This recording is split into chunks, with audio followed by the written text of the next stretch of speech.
Hey, Cortana. Yes, Andrew. What's the best podcast on the internet? Explosion of Happiness. Wow, you really are a shitty program. Would you like to upgrade to Windows 10?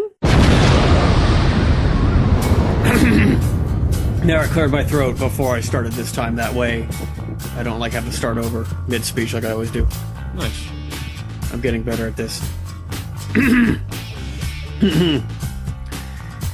Welcome back to the Explosion of Happiness podcast, episode number 51. It is September 21st, 2016. It is time to talk about video games and be happy. I am your host, Ryan. And I'm your other host, Andrew. And in this weekly podcast, we talk about video games, as well as we try and push down that urge to end it all as deep as we can and just keep on living. I feel like this is like the 20th time you've used an intro like that. It's the only intro that matters. It's what I do when I can't think of anything. Actually, I had something, but then I forgot. Because I'm tired and lame and pathetic, and I have to push down that urge constantly. I'm sure it was also something to do with killing yourself. It was, actually, if I remember right. It's like, I've realized that in life, it's all about waking up, going to work, suffering miserable pain, coming home, and then getting to play video games for a little bit, and just being like, life isn't that bad. And then I have to go to bed. And then I realize, no, life is not bad. So thank you, video games, for being that one shining light. Yeah, thank you, video games, for being a thing that I wish I had time for, but it keeps me going. The thought, maybe someday I'll get to just play video games and let the world rush over me again. But no, the last week for me has been basically come home, lay in bed, intending to lay in bed for like 10 minutes, and then wake up 5 hours later and then go back to bed for work. Fuck life. I did play the game last week, but I won't talk about it till next week until I have a complete opinion of it. Ooh, what's this game called? Let's just say it's a game I've owned for a while, and I really... Is it Undertale? No. Oh. It's something that I think it's time to give it its dues. Chrono Trigger? We'll leave the suspense open till next week. It's a game that I have talked about before, but have never finished, and it's not Star Trek Online. I did actually try playing that, and then I closed that within like 5 minutes, saying "fuck this." So that thing happened. That happens every year where I stop playing the game, and then a year later I'll pick it back up. I don't know what it is about that game, and I don't know what it is about me that keeps trying to give that game a chance, and I don't know what it is with people who like playing that game. Brain damage. Because I notice a lot of really like elitist people who hate most really popular video games play it, but it's a really shitty game. It's kind of a theory I'm starting to speculate on, like people who just shit on games like Fallout or Call of Duty, then they play games that no one has heard of, but they're also equally shit. Hey man, as long as you're cool, that's all that matters. Star Trek Online is a shitty game. It's okay to like shit, as long as you recognize that you yourself are shit, and that we're all shit, and the human species is shit, and that Earth is shit. And the moral of the story is Star Trek Online, and everybody who plays it is shit. I think the moral of the story is just everybody's shit. I did say that. That includes video games. All video games are shit. So I guess we're all on equal playing field here. That illusion of things being good was actually a lie this whole time. It's not that we're negative. It's that the concept of positivity isn't actually real. It's an illusion. It's something that dumb people made up to give their life meaning, and only you and I see things the way they are. Welcome to the Explosion of Happiness. Where we're the cutting edge of being edgy. So edgy. I'm cutting myself right now. Right on my dick. Ow. Yeah. Don't joke about that, man. I'm so edgy I don't even scream while I'm cutting my urethra open. Ugh. Now I'm pouring salt on it. No. And I'm spraying lemon juice on it. And now I'm going to get some gasoline, and I can hear your dog. It's just here. She's really fucking loud, I know. It sounds like a lawnmower failing to start. She's old, leave her alone. I don't think it'll come up with the final recording, but I can hear it so clearly right now. It's fucking funny. It's just going to be... I'm going to be hearing it for the entire recording. This is great. Okay. I'm sorry to our fan base to have to listen to a fucking dog snoring. It's probably easier to listen to than our voices.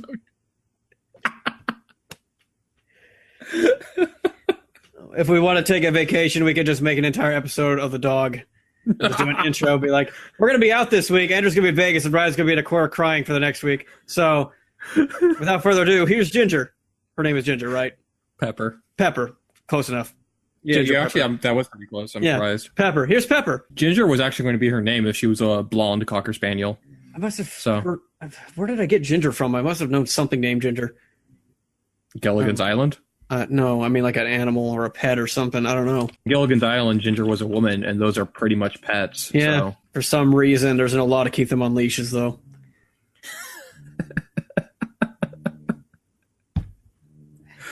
Man, we're just hitting all the usual high notes that this podcast brings you this week. And right when you started laughing, the dog started snoring even louder. It was like going along with the punchline. It was great. Let's talk about our own jokes some more. My life. That's the joke.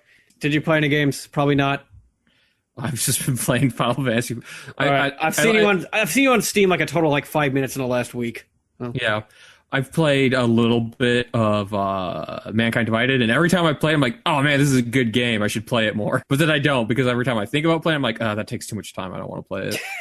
Exactly. It's a great game. It's just it's kind of how I feel about like the Witcher series as well. Like I really fucking want to play the Witcher series, but then I'm like, that's like 40 plus hours per game, 3 games. I don't want to do all that. Games like Deus Ex always get a lot more addictive to me once I've already forced myself through like the first third. The same with like the Souls games. Yeah, they are. It's like there's that point where you're just like, I gotta finish it. I gotta keep playing. It's so good. Yeah, once you've gotten into long enough that it's like you've committed, and then you feel like, all right, now let's attack the rest of it. That's where it gets fun. Yeah, once you kind of get traction and you start like moving forward, and you feel like you're making progress, and you know what's going on. You understand the goals to attain and stuff. Yeah. You're not.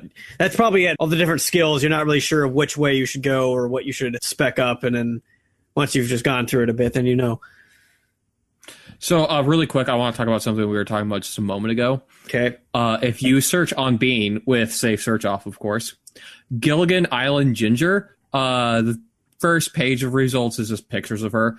Once you get to the second page, you start getting really, really bad porn edits. Okay, I'm gonna have to look at this now. Gilligan Island Ginger, the porn, like, oh my god, this is I have to send this one. The edit is so bad. It is like, oh gosh, it's odd that it takes you to the whole second page before you find any of it. Oh wow, she's gotten old. Yeah, she has. Holy shit. Everyone gets old. We're all gonna get old. We're all gonna die. She's aged like a wet paper bag. Oh wow, yeah, I see. Wait, no, this is like a parody. Oh god, what the fuck? I can't even read that. It's a thumbnail. It is like a thumbnail. These are like so fucking bad though. Here's another one. This is really shitty. Why do people always put text on these things? I don't understand people who like having captions on their porn images. Story sexy, man. That's what your imagination is for. Oh, Skipper, he said his name was James T. Kirk and he was to take me away in his starship, so I gave him the best blowjob I could. But then he said, "Beam me up, Scotty," and vanished. There's nothing erotic about that at all. How does that make the thing more erotic? That's.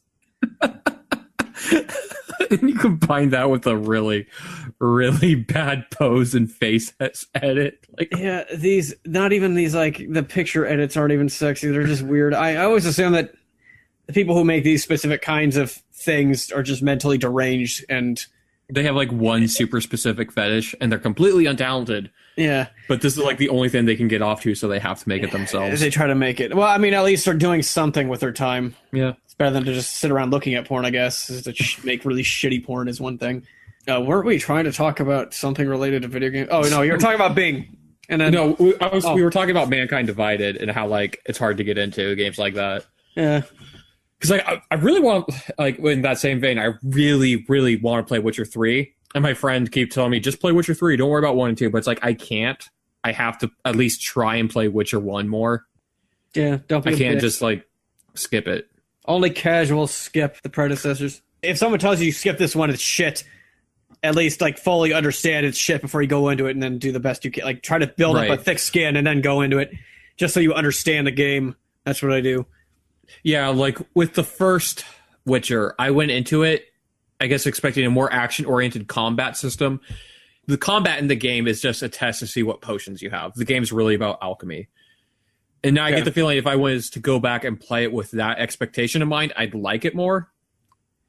But I really could not penetrate into that game at all at first. It kind of grew on me. I got through the first boss and I just kind of dropped it, never went back to it. But I just remember the first boss in that game is insanely hard, and then apparently it just gets easier from there on. I found the best one. This one's the best. Native girl's pretty hot. This is more of a turn on than when Miss House squeezes my breast. Native girl. Her nipples are getting really hard. I think I'll oil her tits up with some Mary Ann's coconut butter. This is wrong. Her body isn't even the same skin tone as her face. I'm starting to feel like we should just nuke this entire podcast and start over. Probably. Or I could just edit like the last 10 minutes out. I just edit the last 10 minutes. I was kind of thinking keep like some of it in. I was kind of hoping we could mainline this one. I could like cut through really quick, but this has already turned into like the biggest fucking project so far out of all of them. Well, okay. So you're still sticking to Deus Ex. You should just put this up unedited and just be like, this is what we're really like. It's funny you mentioned that. I was just thinking about that. There's the dog again.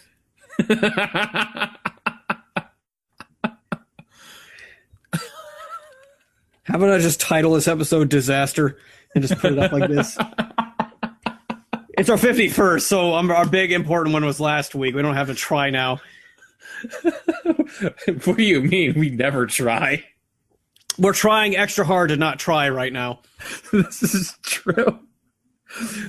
Nothing happened in video games this week, so we're going to spend the entire episode talking about really bad porn edits and how loud my dog snores. Fuck this whole podcast. Can you hear the other dog now? Yes.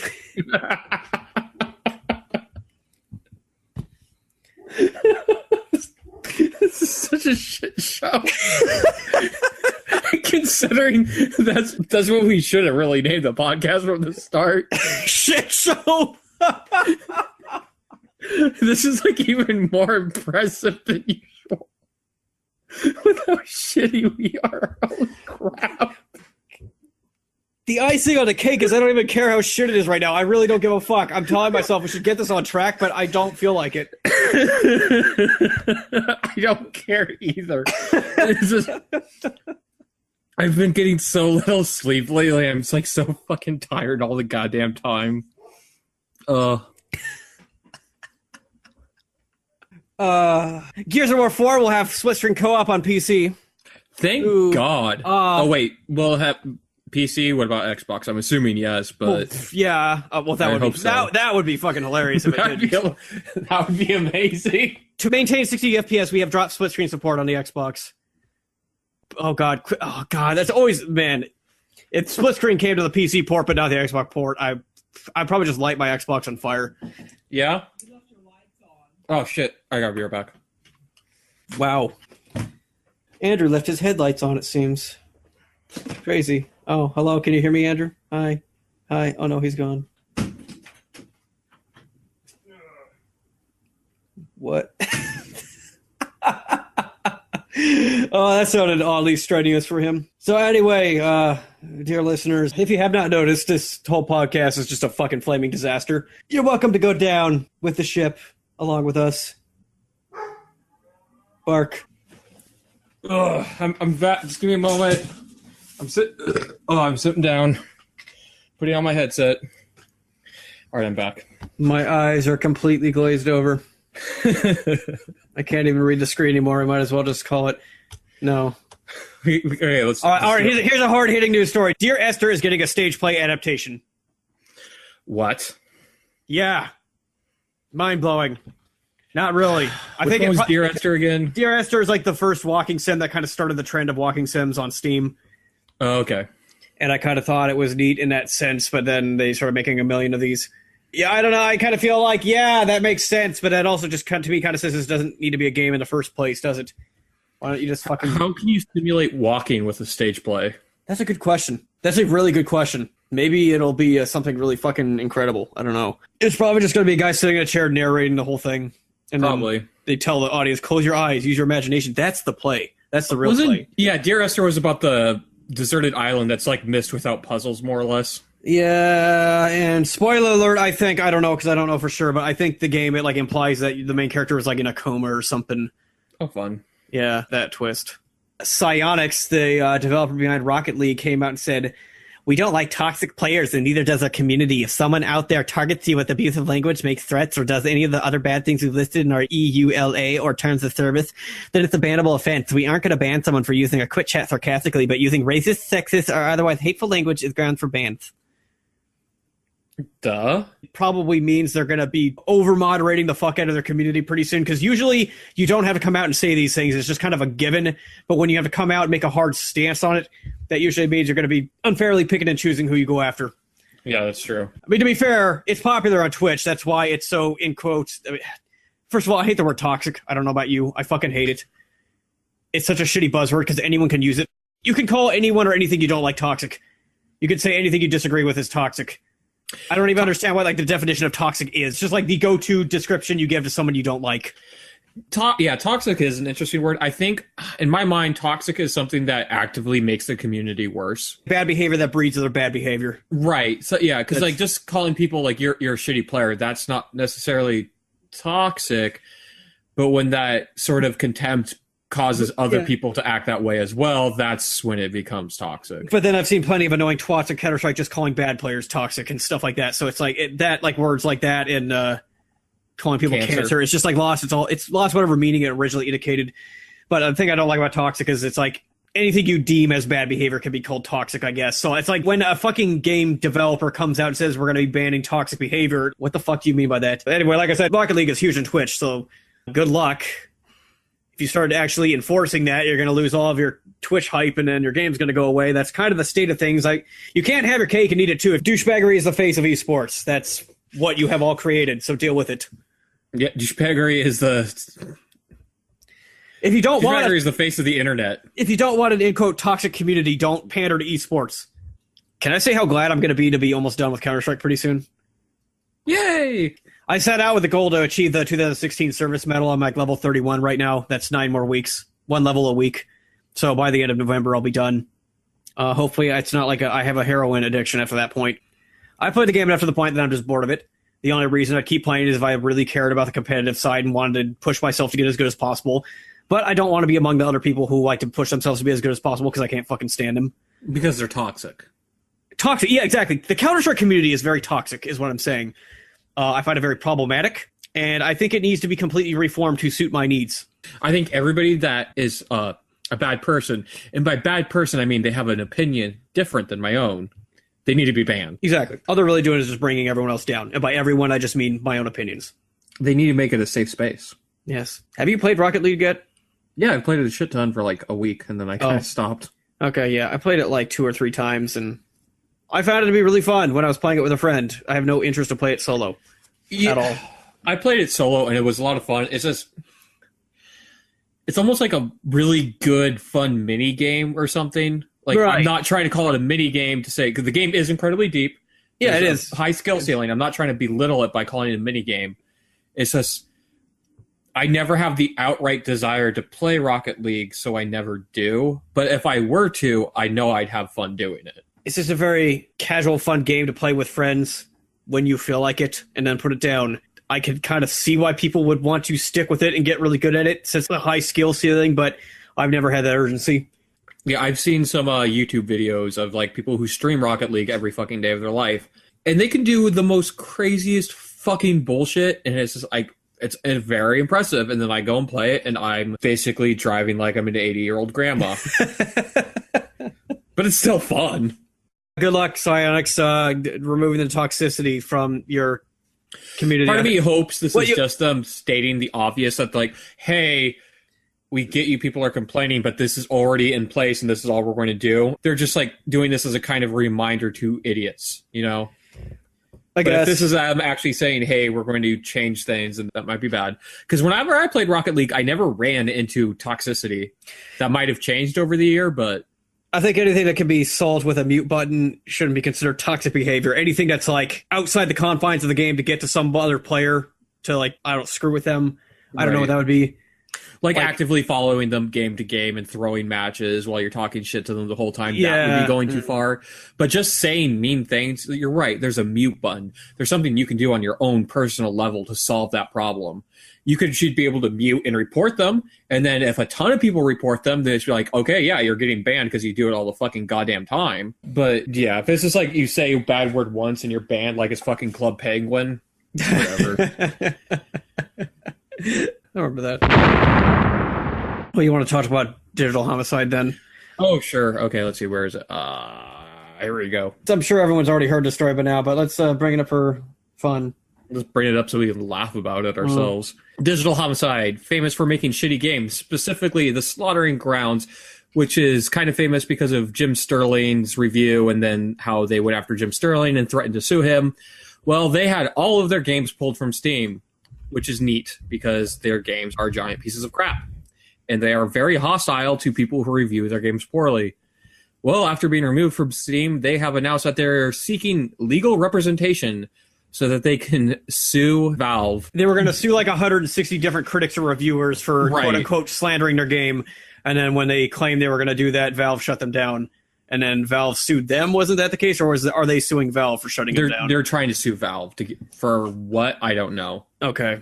I would say that this is probably just a publicity stunt, but I don't know what the point of that would be because since all their games are now gone, you can't buy them. I'm actually thinking this is the kind of case where these people actually are this stupid. I like this line from their thing. Their announcement.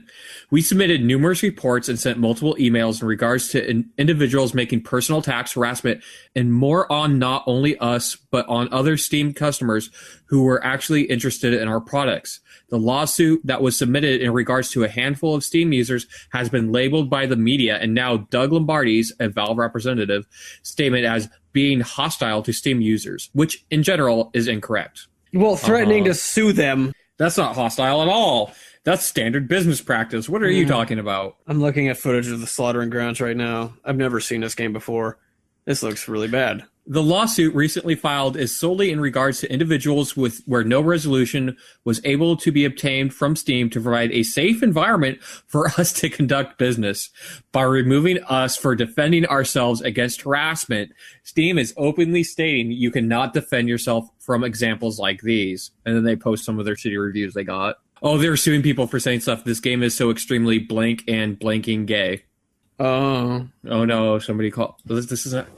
Man, this is my problem with like the whole like digital bullying thing. Is like turn off your computer and go outside. That's how you stop online bullying. It's becoming a legally punishable offense in places in Europe now. Like, I agree with it to a certain extent if it pertains to, like, stalking. Like, you get somebody's personal information and harass them on Facebook and start to relay that over into real life. Yeah, that's online. That's actual fucking harassment. But somebody calling you a wanker on a forum or saying that you're a giant piece of shit or some other bad words on, like, Reddit or 4chan or wherever, that's not fucking harassment. That's just people calling you a fucking dick because they have that right to call you a fucking dick if you act like a fucking dick. And if you don't like being called a fucking dick, then stop acting like a fucking dick or go somewhere else on the internet. Yeah, well, obviously, it seems Steam really lost. It's a big loss on their end. Right, I'm not going to use Steam anymore because of this. Oh yeah. At the bottom, they're very clearly singling out just this developer. They don't say that Ubisoft ever. Right. Yeah. Jeez. God, these games look all so bad.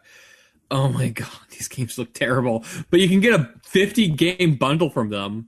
Their super mega bundle for $20. What? I'm sure they're just one of those devs that profit off of YouTubers when I play their shitty games and go, oh my god, this is so bad. And then that's why I thought this whole thing was a publicity stunt.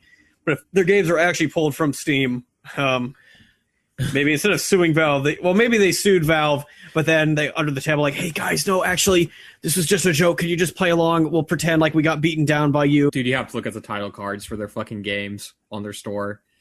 This shit is ridiculous. Forest Ambient Music Player, Grimham's Journey, Withering Kingdom, Flurry of Arrows, One Ball to Win, Ocean Ambient Player. A lot of ambient players. Probably better than their actual games. Coastal Carnage. That's a good title. ELT. Oh, I get it. It's like FTL, but shit. The extra large testicle. It's a play on ET. The extra. Yeah, I know, but the font looks like FTL with like the planet in the background and stuff. Hovering Heli Death. Sarah to the Rescue 5, Hungry Snakes. God damn it. That just sounds like a porno right there. Sarah to the Rescue 5, Hungry Snakes. Assault on Orion 7 is very clearly looks like they just copied and pasted and plagiarized something from Tron Legacy. Temper Tantrum, not my crapper. Sarah to the Rescue 2, Hungry Lions. Well, at least they made full sequels, not just DLC. That's true. Sarah to the Rescue 4, Hungry Kangaroos. Oh, some solid combat. Mini Attack Submarine. I love the Arial font for the title card. Right. Like, even their title cards look like they put no development time into them. Daisy's Sweet Time Cupcake Mania, Daisy's Sweet Time Cupcake Mania 3, and it's just the same picture with like a different background. Sarah to the Rescue 4, Hungry Kangaroos. Yeah. Sarah to the Rescue 3, Hungry Zebras. Oh, God. Scroll down until you get to a fight in the garden. That is the best. Oh, I just found it. Yeah, that looks like some Mortal Kombat shit. Oh, my God. Oh, the trail. Jesus, the screen caps are so bad. Oh. Thank you for this gift, Digital Homicide. This is the best thing you could give the world. You know, I think I'll go back, and I think this actually was publicity. I wouldn't even be looking at these games if it wasn't for them. Maybe they gave up on selling on Steam, and they just said, fuck it, if we just write this right now, we can get people to go to our digital store and buy our bullshit so they can play it and complain about it. And they'll get more money that way, because Steam won't be taking a cut. Maybe they'll make their own DRM service and be the heroes we deserve. Look up the game on Steam called Badass Babes. I hope it has a big, attractive plot with a name like that. What's it called again? Battle Babes? Badass Babes. Badass Babes. I like how the second one is Duke Nukem Forever when I search for this. I like that skirt. I like that top. Fuck yeah, this is what I'm talking about. Holy shit, I love this. This is amazing. She's flashing the zombies. All this needs is full sex scenes, and I'd buy it right now. Yeah, well, they look like porn stars, and they just casted it into this. Top rate review, still more entertaining than No Man's Sky. And it just finished the game and cannot wait for the sequel. I like how the Asian's chick name is Asia, apparently. They didn't even bother to name her like China or something. Nope, because it's Lola Gugo, and then you get to the third one, and it's Asia. I love that. I like this game. I'm gonna buy it. How much is it? Oh, $10. That's too much. Maybe I'll put it on my wish list. Oh yeah, way too much. Wait for a sale. I'll pay $0.25 for this. I'll pay $0.25. It'll be in some humble bundle eventually, maybe. Be like the next sexy bundle. You know, I was going to bring up the whole Valve review system story thing, but I kind of just don't want to because that's like a serious topic, and I don't feel like being serious right now. Neither do I. But I will say, apparently, they backpedaled for some reason. What's going on? Here we go. The story was that Valve changed the default review display, like the overall review score was based on Steam keys purchased, not keys redeemed through like Humble Bundle or G2A.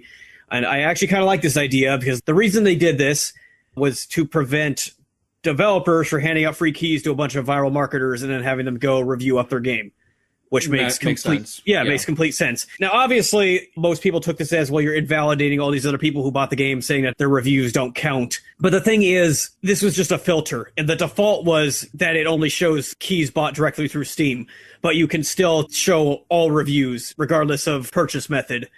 It's just the one that shows up like in the store while you're scrolling will only be whoever bought it directly through them. I think that would do more good than harm. Yeah, I get what people are saying, like, I want my opinion to be heard. But you need to think about it for a second. If it's like exactly like they said, if they could give out a bunch of free keys in exchange for a good review, all you're going to get is a ton of astroturfing, which is already fucking everywhere on the internet as it is. We don't fucking need to encourage it and have even more of it. Right. Criticisms against it were fair. I just felt like Valve was actually doing genuine good with this, or at least trying to, because my distrust for developers and publishers is much greater than my interest in seeing everyone's review on the same level, because whatever. I can bother to spend 2 whole seconds going down and clicking the show all reviews if I'm curious enough. Right. Today's tweaks to the system walk those changes back somewhat, with Valve now defaulting to have all reviews shown on a store page. If you prefer to only see the reviews from key activations or Steam customers, you can now choose that option. So, you know, I guess it really doesn't matter. Maybe it's better this way. It's a matter of preference, and I guess the matter of preference was to have it this way, so fine. But the option is good, regardless. Yeah, I mean, I think by making the default the, bad one, it discourages people going through the effort to try and AstroTurf. Yeah. So this is the option there to view all of them. This is as close to the best of both worlds as we're going to get. So I mean, they're leaving it up to your jurisdiction, and that's the good thing about it. End of serious topic. God, that was hard. I had to put forth effort and everything. Here's another serious talk. Death Stranding will be launching in 2020 before the Tokyo Olympics. I believe it. I believe it's going to take that long. Yeah, that's kind of bold to say we've got this 4-year development window completely planned out and it'll be out right on time. I'll bet you anything it gets delayed. 4 years, Hideo Kojima? Nah, it'll be at least 8. It would be funny if Sony like extradites Kojima too, like halfway into this.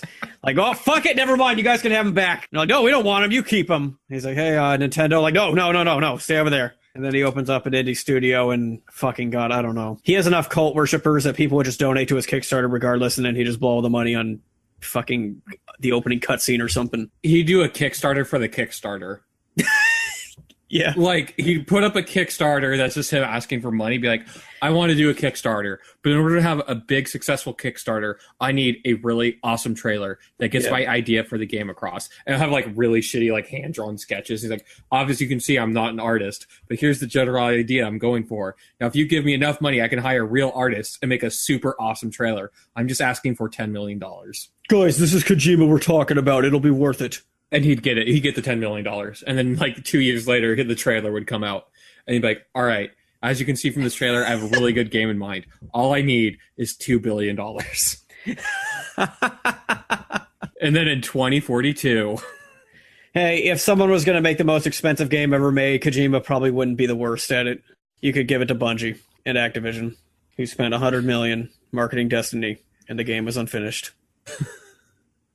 I'll just say right now, that's the game I've been playing this week. I'm playing through the main story. I'll probably have it finished by next week. You're playing Destiny? Jesus Christ, yeah. How have you not killed yourself? Fascination. This is it. This is the step before you finally do it, isn't it? Maybe. We've joked about it this entire time.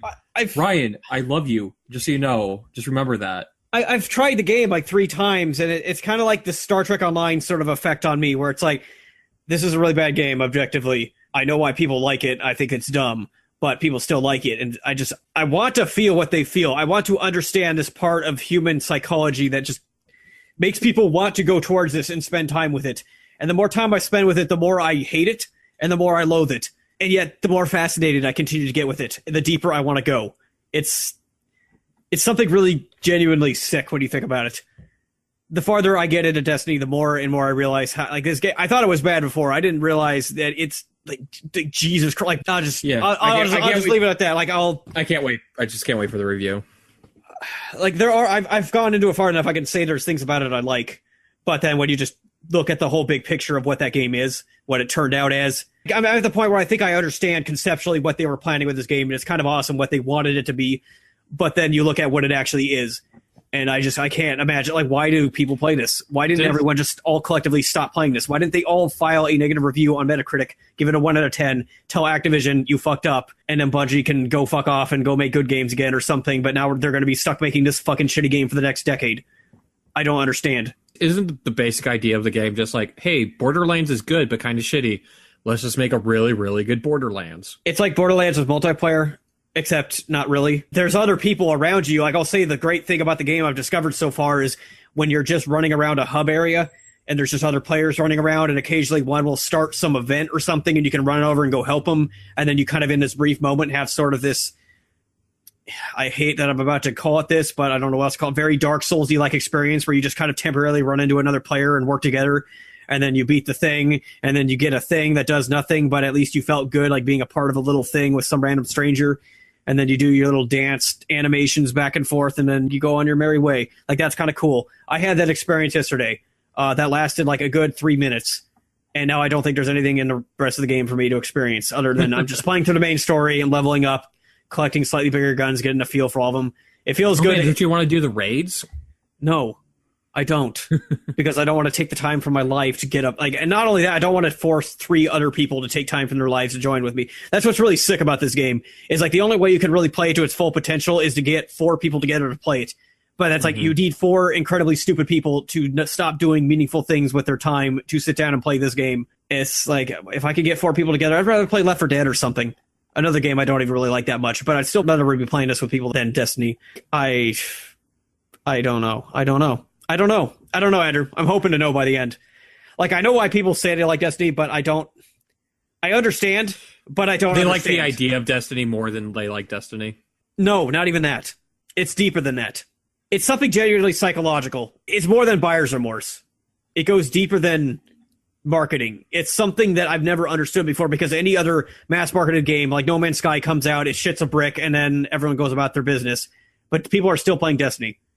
People are still bitching about Destiny. People are still going into forums complaining about how Destiny sucks years after it came out. I refuse to believe that these are all people who just have nothing else they could be doing or other games they could be playing. It's incredible. And I want to understand.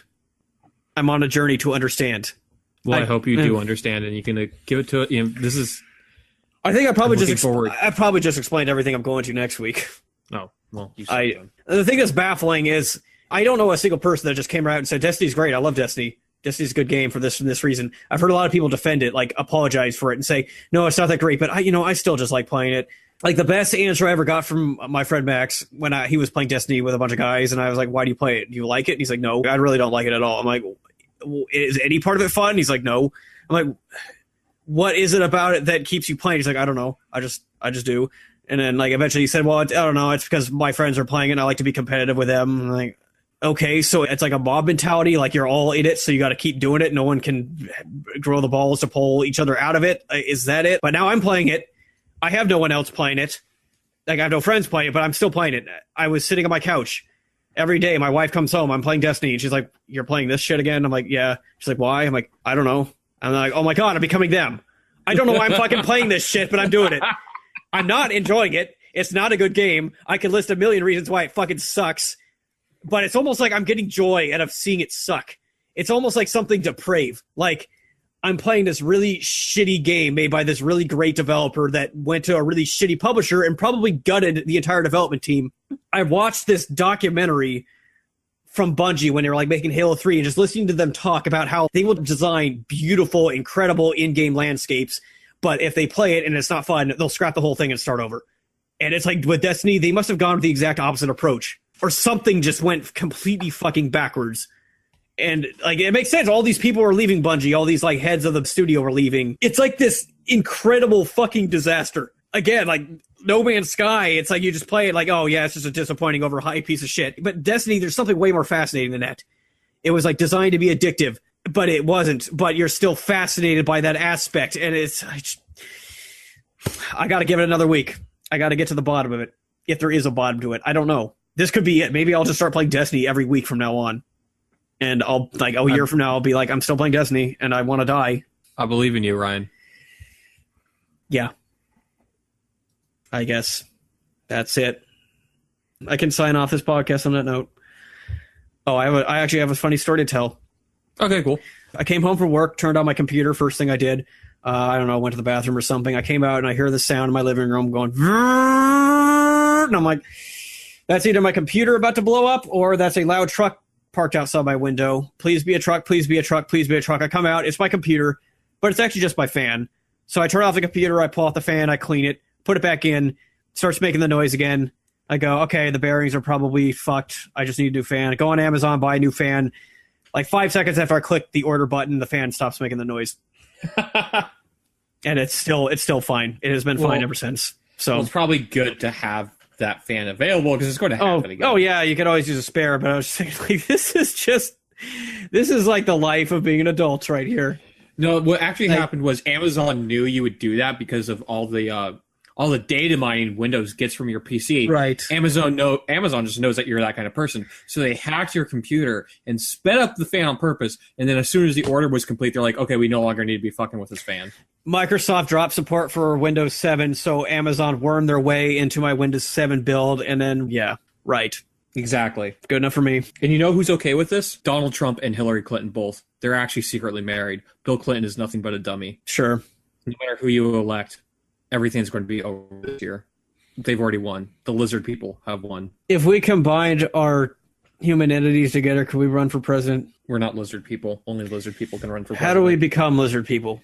You have to be born a lizard person, dumbass. God, you can't just change into a lizard person. Well, maybe if I beat Destiny, I'll become a lizard person. That'd be cool. Maybe that's why people are playing Destiny. It's turning them into lizard people. Maybe it's like I said, the rabbit hole probably goes further than we can possibly comprehend. So, final topic, very important one. I was, running behind, coming home, really stressed out, dealing with all the construction on the road. I was like, fuck it, I'm just getting Taco Bell. I don't give a fuck. Going to Taco Bell. I ordered 2 a.m. crunch wraps off their breakfast menu. $8. $8 fucking dollars for 2 a.m. crunch wraps. What the fuck has happened to Taco Bell? What the fuck is happening to my country? I'm sure you remember this jingle. $5 foot long. It was everywhere for the better part of a decade. Everybody knows that fucking song. Except apparently not anymore because fucking Subway, I got a foot long and it was like $10. And that's like $3 more than Jimmy John's. I wish superior I had Jimmy sandwich. John's here. I love Jimmy John's. I'm pretty sure the mayonnaise they use for Jimmy John's is they just fucking like take a loaf of bread and just masturbate Jimmy John himself with it, and he just like fills it up with jizz. And that's the mayonnaise they use for every sandwich. It could be, because I can't put my finger on it why Jimmy John's is so good. There's just something about biting into it that just like makes love to your face. And I've heard from people that Jersey Mike's is actually better. It depends. Honestly, like, have you been to Jersey Mike's? No, there's one that's not even remotely close to my house. Like, I'd have to drive for like 15 minutes to get it. And I'm almost tempted to just drive 15 minutes to get a fucking sandwich. If you went a little bit out of your way, there's one in the Woodinville area near where I live. But that's the one I'm talking about. Okay, yeah. There's also one right next to where we work, but you have to go the reverse direction a bit. It's in the Redmond town area. I've only gone there once when we just got off of work so late that they were open. But the way I would describe Jersey Mike's is that their sandwiches are fucking huge and they put tons of sauces on them. Like, they're really flavorful sandwiches. Like, very safe. Like, you can have whatever you want. Like, they make them like the Jersey style or something. But the thing is, like, there's so much flavor to it, it's kind of overwhelming. And I don't like that. Yeah, I only eat like half of it. And it's such a big sandwich. I always have like the second half for breakfast the next morning. But it's like something that I only get when Jimmy John's, as rare as this ever happens, does not sound good to me. And I'll be like, you know what, Jersey Mike's, though, that sounds good. I'll have a Jersey Mike's.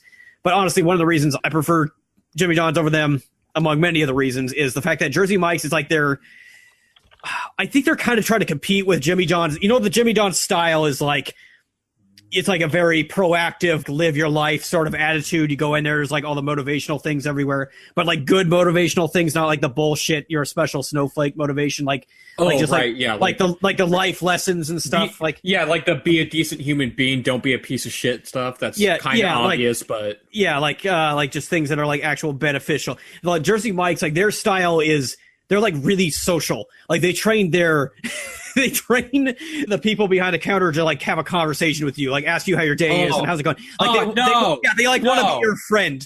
That's why I don't. No.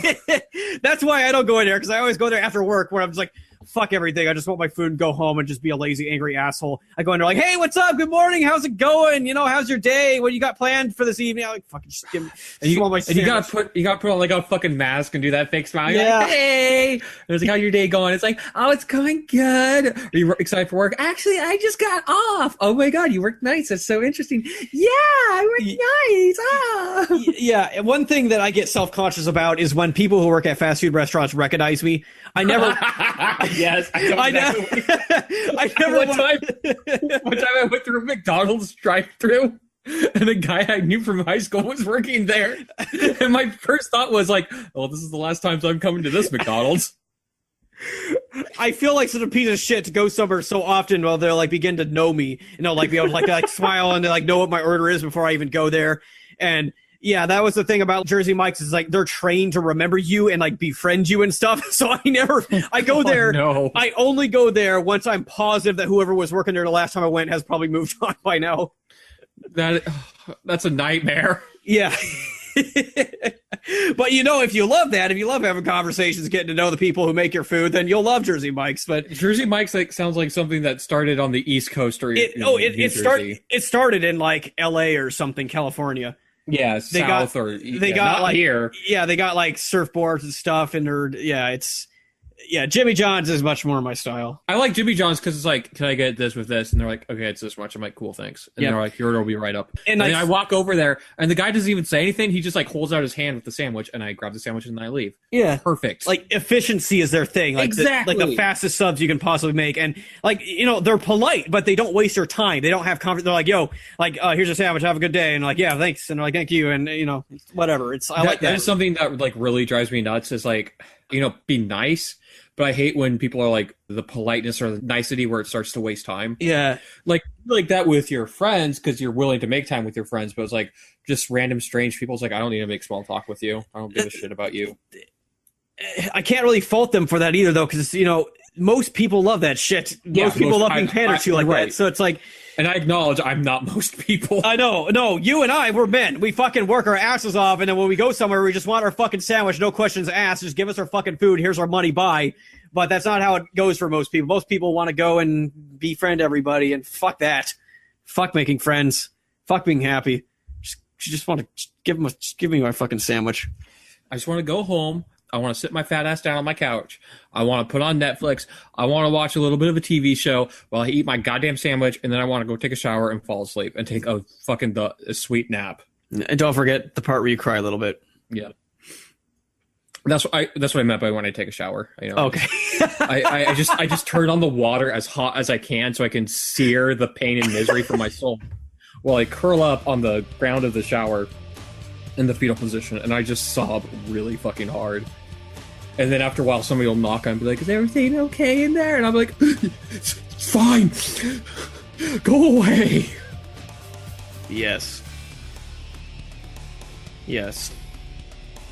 All right. I think it's time for a shower. Yeah. It's time for a shower. If you've listened to this podcast, thank you very much for listening. We hope... Yeah. All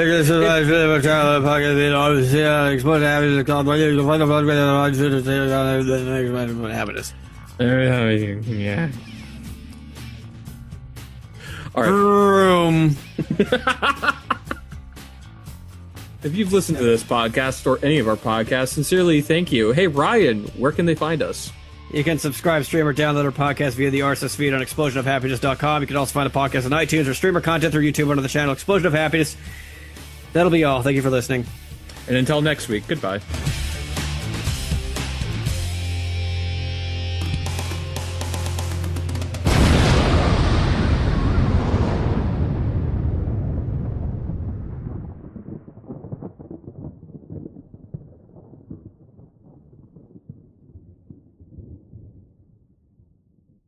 Did you see that Sonic convention they just had for Sonic's 25th anniversary or something? No. It's pretty fucking cringe. They actually had Crush 40, the band that did all the music, come out. Yeah. And it just, oh my god. They had a guy in a Sonic suit that couldn't see where he was walking, so they had to guide him to the stage. And then it would just abruptly cut to some marketing pitch for these pizza rolls, and there was a guy trying to talk up the pizza rolls. Oh yeah, these are great. Oh man, it's delicious. I just looked up Crush 40, and they pretty much look exactly how I expected them to look. Yeah, they were enthusiastic. It's just I have nothing against Crush 40 themselves. Their music is what it is.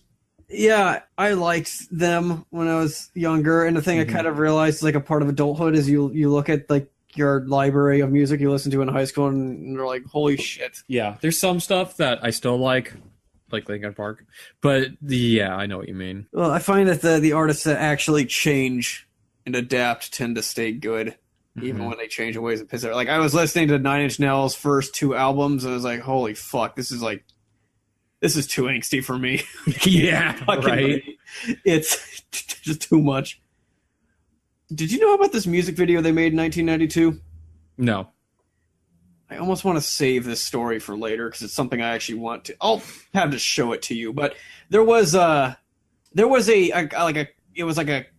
whatever you call it. It's where they have a collection of music videos where they make a set of music videos for an album, and this is their second album, where the Downward Spiral or something. And Trent Reznor apparently made a snuff film, and it was just the music video to, I don't remember if it was Gave Up or Wish or whatever song it was. But the entire music video was just a guy being tortured to death and mutilated. And The thing is, like, this was just an urban legend for like 2 decades because this never got like an official release, and there's no way it would. And people asked Reznor over the decade, does it exist, first of all, and eventually he confirmed it did exist, but he never said why it existed or why he made it. And people theorized he made it as like a way to like give to a record company or something just to piss them off because he hates record companies, and they thought maybe it was a way he was trying to make his band completely unmarketable or something that no one would want to touch. But then, like, that no one knows that if that's the truth because he's never confirmed or denied it. But the one thing we do know is that he only made copies of it on VHS and gave it out to his close friends, and he changed a certain frame on every single music tape he handed out so that if somebody copied the tape and started distributing it without his permission, he'd basically be able to find out the loose ties in his relationships. And someone eventually did, and he found out who was releasing his shit without his permission. But the tape itself was still impossible to find, and for like 2 decades, it was just like this urban myth. And I think just like 2 years ago or something, the Nine Inch Nails Twitter page put it up on Vimeo, and then Vimeo pulled it instantly because of the material in it, and they're like, well, we tried. And then I think someone finally put it in archive.org, so I actually watched it. It's fucking something. It's fucking insane. I mean, it's right up there with, like, you know, movies like a Serbian film that are like shock exploitation movies. It's one of those, but I've never actually watched one of those. There's a music video to Happiness and Slavery where a guy gets naked and sits in like this torture chair.